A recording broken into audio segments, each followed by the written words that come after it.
ಈಗಿನ ಏನು ಮಹಿಳೆಯರಲ್ಲಿ ಅಥವಾ ಹೆಣ್ಮಕ್ಳಲ್ಲಿ ಈ PCOS PCOD ತುಂಬಾ ಕಾಮನ್ ಆಗಿದೆ. ಹೌದು ಸೊ ಹೌದು ಬಿಫೋರ್ ಮ್ಯಾರೇಜ್ PCOD ಸ್ಟಾರ್ಟ್ ಆಗಿರೋ ವಿಮೆನ್ ವರಿ ಮಾಡೋ ಅವಶ್ಯಕತೆ ಇದೆಯಾ? ಅಂದ್ರೆ ಮುಂದೆ ಫರ್ಟಿಲಿಟಿ ಬಗ್ಗೆ ಚಿಂತೆ ಮಾಡಬೇಕಾಗತ್ತಾ ಅಂತ?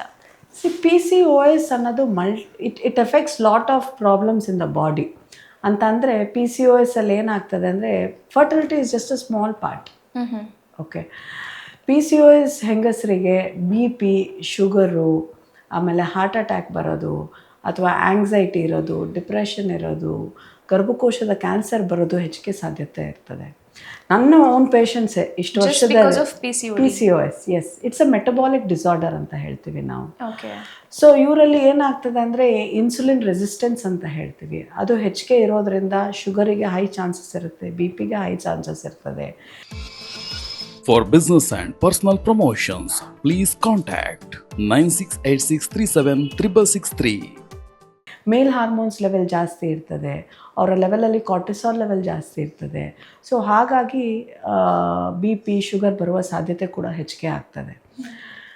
ಮೈ ಓನ್ ಪೇಷಂಟ್ಸು ಎಷ್ಟು ಶಿಸ್ತಲ್ಲಿ ಇರ್ತಾರೆ ಒಂದು ಪ್ರೆಗ್ನೆನ್ಸಿ ಬರೋ ತನಕ ಅಂತ ಅಂದರೆ, ನಾನು ಡಯಟ್ ಅಂದರೆ ಡಯಟ್ ಮಾಡ್ತಾರೆ, ಎಕ್ಸಸೈಸ್ ಅಂದರೆ ಎಕ್ಸಸೈಸ್ ಮಾಡ್ತಾರೆ, ಒಂದು ಚೂರು ಮಿಸ್ ಮಾಡೋದಿಲ್ಲ. ಪ್ರೆಗ್ನೆನ್ಸಿ ಪೂರ್ತಿ ಒಂದು ಡೈಮಂಡ್ ಇಟ್ಕೊಂಡಂಗೆ ಅವರ ಹೆಲ್ತನ್ನು ಕೇರ್ ಮಾಡ್ತಾರೆ. ಬಟ್ ಅದೇ ಮಗು ಆದಮೇಲೆ ಅದೇ ತಾಯಿನ ಮೀಟ್ ಮಾಡ್ತೀನಿ ನಾನು, they would have left everything. Diet ಮಾಡಿರಲ್ಲ, ಎಕ್ಸಸೈಸ್ ಮಾಡಿರೋದಿಲ್ಲ.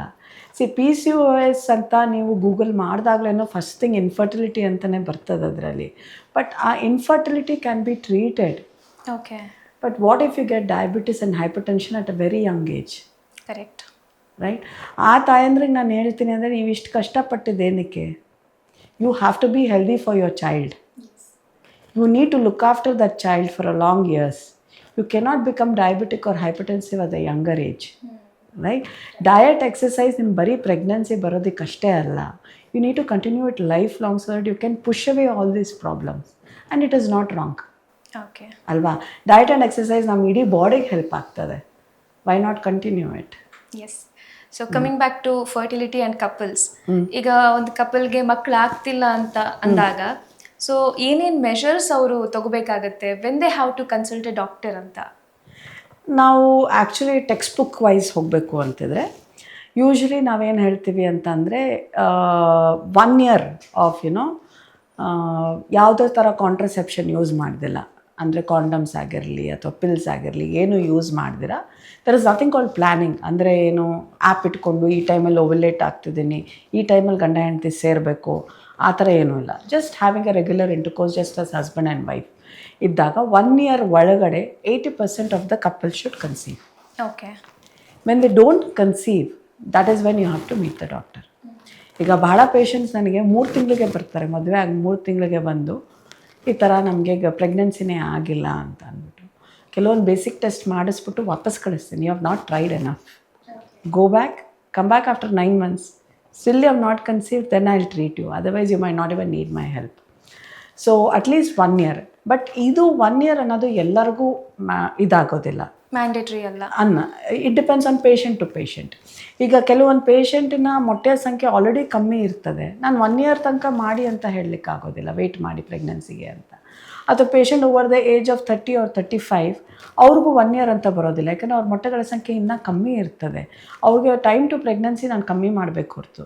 ಸೊ ಅವ್ರಿಗೆ problem we can give a 6 months of natural trial if everything looks normal, and then if they don't conceive they can come back. Ma'am, ಇದು ಎಲ್ಲ age ಅವ್ರಿಗೂ ನೀವು ಇದೇ ರೀತಿ suggestion ಕೊಡ್ತೀರಾ? ಅಂದರೆ ಈಗ ನೀವು ಹೇಳಿದ್ರಲ್ವಾ ತುಂಬ ಡಿಲೇ ಮ್ಯಾರೇಜಸ್ ಕೂಡ ಆಗ್ತಿದೆ, ಸೊ ಅಂಥ ಕಪಲಲ್ಲಿ ಕೂಡ ಇನ್ಫರ್ಟಿಲಿಟಿ ಸಮಸ್ಯೆ ಬರುತ್ತೆ ಅಂತ.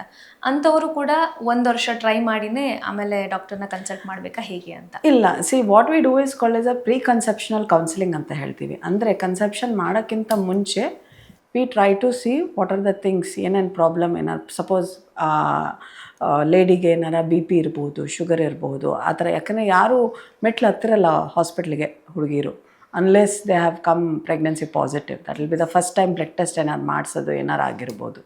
ಸೊ ಪ್ರೀ ಕನ್ಸೆಪ್ಷನಲ್ ಕೌನ್ಸಿಲಿಂಗಲ್ಲಿ ಏನಾಗ್ತದೆ ಅಂತಂದರೆ ವಿ ಚೆಕ್ ಎಲ್ಲ ಪ್ಯಾರಾಮೀಟರ್ಸ್ ಇವ್ರದ್ದು ಕರೆಕ್ಟಾಗಿದೆಯಾ, ಅವ್ರದ್ದೆಲ್ಲ ಅಡಿಕ್ವೇಟ್ ಆಗಿದ್ದರೆ then we send them back, ಹೋಗಿ ಟ್ರೈ ಮಾಡಿ ಬನ್ನಿ ಅಂತ ಹೇಳ್ತೀವಿ.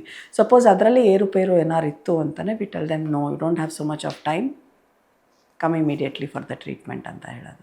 ಓಕೆ, ನೀವು ಆ್ಯಪ್ ಬಗ್ಗೆ ಹೇಳ್ತಾ ಇದ್ರಿ ಅವಾಗ್ಲೇನೆ. ಸೊ ಓವ್ಯುಲೇಷನ್ ಪೀರಿಯಡ್ ಎಲ್ಲ ಗೊತ್ತಾಗತ್ತೆ ಅಂತ. ಹೌದು. ಸೊ ಇನ್ ಜನರಲ್ ಅದ್ರ ಬಗ್ಗೆ ನೀವು ಎಜುಕೇಟ್ ಮಾಡೋದಾದ್ರೆ? ನಾನು ಯೂಶ್ವಲಿ ನನ್ನ ಪೇಷಂಟ್ಸಿಗೆ ಈ ಆ್ಯಪ್ ಬಗ್ಗೆ ಎನ್ಕರೇಜ್ ಮಾಡ್ಲಿಕ್ಕೆ ಹೋಗಲ್ಲ. See, husband and wife relationship is a very sacred relationship, correct? So ಅದನ್ನು ಆ್ಯಪ್ ಮೂಲಕ ಇವತ್ತು ನಾನು ಓವ್ಯುಲೇಟ್ ಆಗ್ತಿದ್ದೀವಿ, today we need to have intercourse ಅಂದಾಗ the pressure builds in the body. And that is not how a child has to be conceived. So that's not a natural process, you say? It is natural. I'm not telling it is not natural. But the pressure level builds and the men might not be able to perform also. Okay.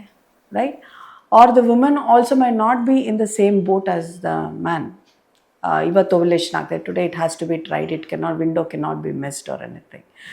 What I would say is, whenever you are planning, don't stress yourself. Tumba stress itkondu plan mada necessity illa.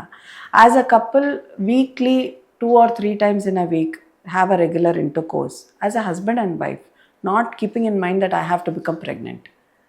ಅವಾಗ ಏನಾಗ್ತದೆ, stress level ಕೂಡ ಕಮ್ಮಿ ಆಗುತ್ತೆ. ಅವ್ರ body response in a better way. The pregnancy chances are also better. Okay. So ಈ delay ಇನ್ fertility ಏನಿದೆಯಲ್ಲ ma'am, ಇದರಲ್ಲಿ ಈ ಡಿಲೇ ಅಲ್ಲಿ ಏನಾದ್ರು ಪ್ರಾಸೆಸ್ ಅಥವಾ ಸ್ಟೇಜಸ್ ಅಂತ ಏನಾದರೂ ಇದೆಯಾ ಅಥವಾ ಗ್ರೇಡ್ಸ್ ಇದೆಯಾ? ಸೊ ದ್ಯಾಟ್ ಇಂಥ ಸ್ಟೇಜಲ್ಲಿ ನೀವು ಟ್ರೀಟ್ ಮಾಡಿದ್ರಿ ಅಂದರೆ ಮುಂದೆ ಸರಿ ಹೋಗುತ್ತೆ ಅನ್ನೋ ಥರದ್ದು? ಅನ್ಫಾರ್ಚುನೇಟ್ಲಿ ಆ ಥರ ಏನು ಗ್ರೇಡ್ಸ್ ಇಲ್ಲ.